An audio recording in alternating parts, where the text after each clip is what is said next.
வணக்கம் ஃப்ரெண்ட்ஸ்.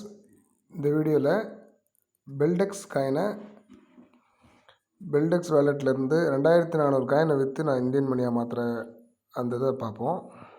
பாருங்கள், 2400 காயினை நான்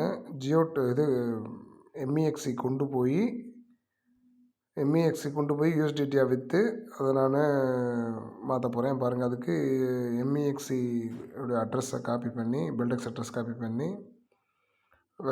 பெல்டெக்ஸ் வேலெட்டில் கொடுத்துட்டு சென்ட் பண்ண 2400 காயின் சென்ட் பண்ண போகிறேன்.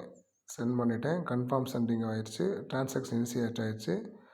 ஒரு 5 நிமிஷத்தில் நமக்கு அங்கே 2400 காயின் வந்து எம்இஎக்ஸில் இறங்கிடும். பாருங்கள், இறங்கிடுச்சு. இதை நம்ம மார்க்கெட் ப்ரைஸில் பெல்டெக்ஸை விற்க போகிறோம். 214 யூஎஸ்டிடியாக கிடச்சிரும். அதுவும் பாருங்கள், விற்று எனக்கு யூஎஸ்டிடியாக கிடச்சிருச்சு. இந்த யூஎஸ்டிடியை ஜியோடெஸ்க்கு அதோட நம்ம யூஎஸ்டிடியாக மாற்ற போகிறோம். அதுக்கு அந்த காப்பி அட்ரஸ் பண்ணிவிட்டு அதை காப்பி பண்ணிட்டோம்னா இந்த அங்கே பண்ணிட்டோம். ஜியோடெஸ் கன்ஃபார்ம் பண்ணிட்டோம். பாஸ்கி கொடுத்துட்றோம். வித்ரா சப்மிட்டட் ஆகிடுச்சு. இன்னும் கொஞ்சம் நேரத்தில் வந்துடும். 2 நிமிஷம் தான் அதிகபட்சம். பாருங்கள், ஜியோடெஸ்லேயே பாப்அப் மெசேஜ் வந்துடுச்சு. அது ஜியோடெஸ்ட்டில் டிஸ்பிளே ஆகிடுச்சு. இந்த 214 யூஎஸ்டிடி டாலரை அப்போ இருக்கக்கூடிய யூஎஸ்டிடி ரேட்டு 92.41. நான் ஒரு 20 காசு குறைச்சி 92.20க்கு விற்றுட்டேன். உடனே விற்றுருச்சு. விற்றது நம்மளுடைய வேலெட்டில் ஏறிடுச்சு.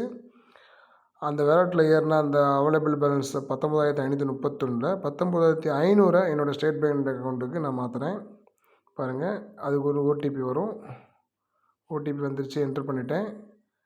அது நமக்கு அக்கௌண்ட்டுக்கு வந்த இன்ஃபர்மேஷன் வந்து என்னோடய ஆன்லைன் பேங்க்கிங்லேயே நான் காமிச்சிட்டேன். பாருங்கள், என்னோடய ஸ்டேட் பேங்க் அக்கௌண்ட்லேயும் 19,500 வந்துருச்சு. பாருங்கள், அவ்வளோதான் ஃப்ரெண்ட்ஸ். தேங்க்யூ.